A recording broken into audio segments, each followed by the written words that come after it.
How many of you have heard of vaping? That hip, new alternative to smoking with different types of flavors like strawberry and mint.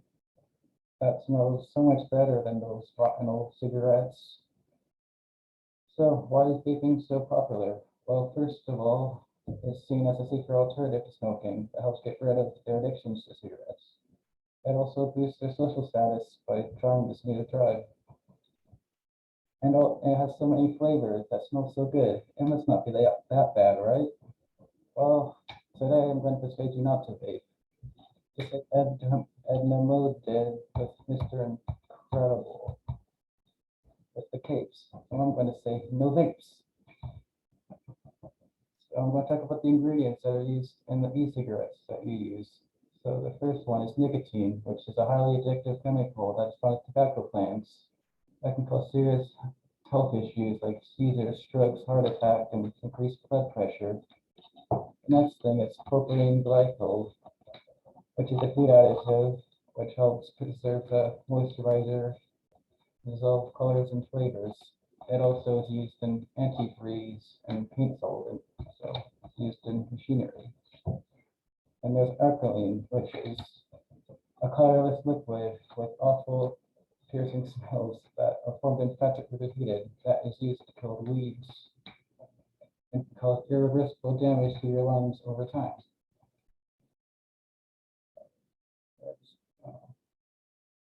Then the next thing is carcinogens, a substance that is known for causing cancer to living tissues. And there's diacetyl. This is a chemical which is found in butterscotch, caramel, and other sweeteners, but has been linked to popcorn lung and causes respiratory problems and lung disease. You can see what popcorn lung is like in that picture. And then there's cadmium, which is a toxic metal that causes breathing problems and disease. It's known for causing cancer and is used to make rechargeable batteries pigment colors like cadmium red and stuff, and corrosion protection coating for iron and steel and other metals.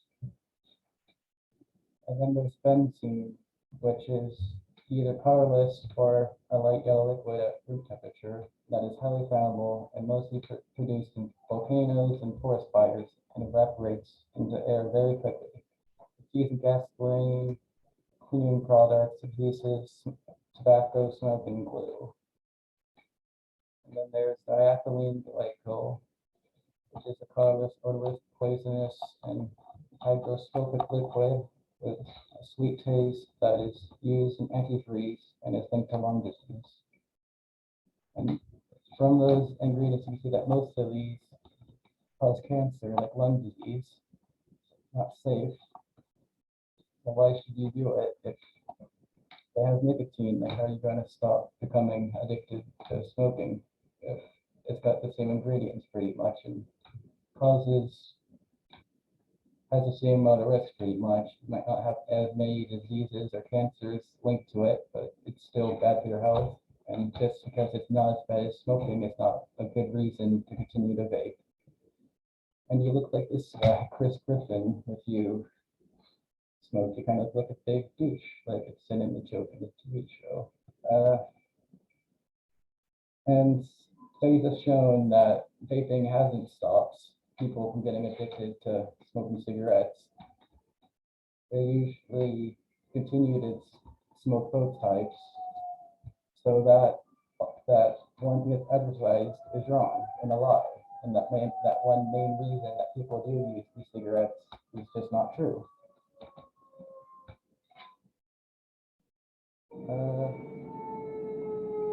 And then I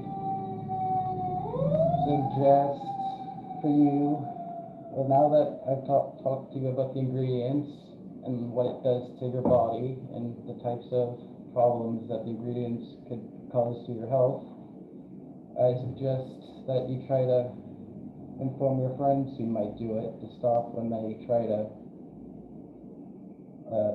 invite you to do the same with them.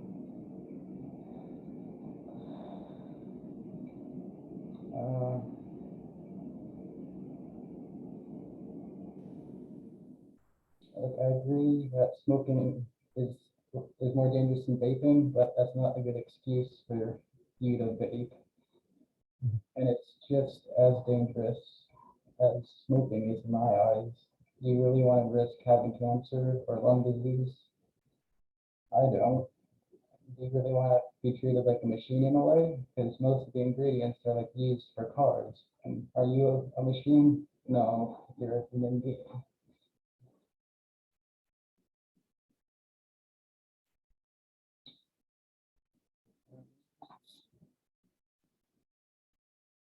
So today I've tried to persuade you to help stop the surge of vaping by informing your friends about the chemicals used in them and giving them ways to help prevent them from doing it.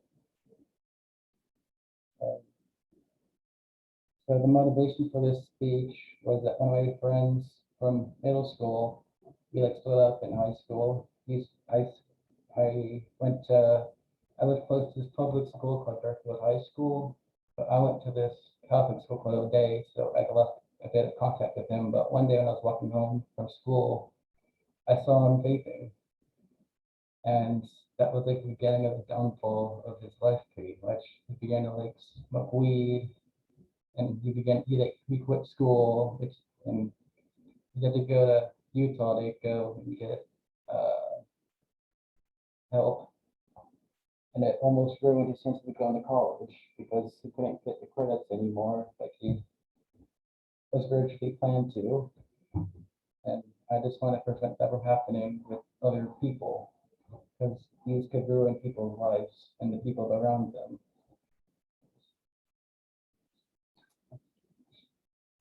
And also, since it's like even though it's new and not as it's unknown compared to smoking, as it's not been around for as long, just to get safe. Not everything is as good as it first seems, and we don't. And even though I don't really have enough information compared to like cigarettes or what it could do in the long term, these are just some of the things that have been found out so far.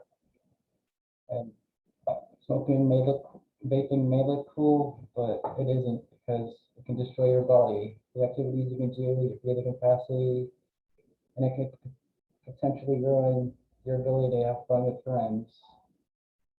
It may offend you over time. So that's the end of my speech.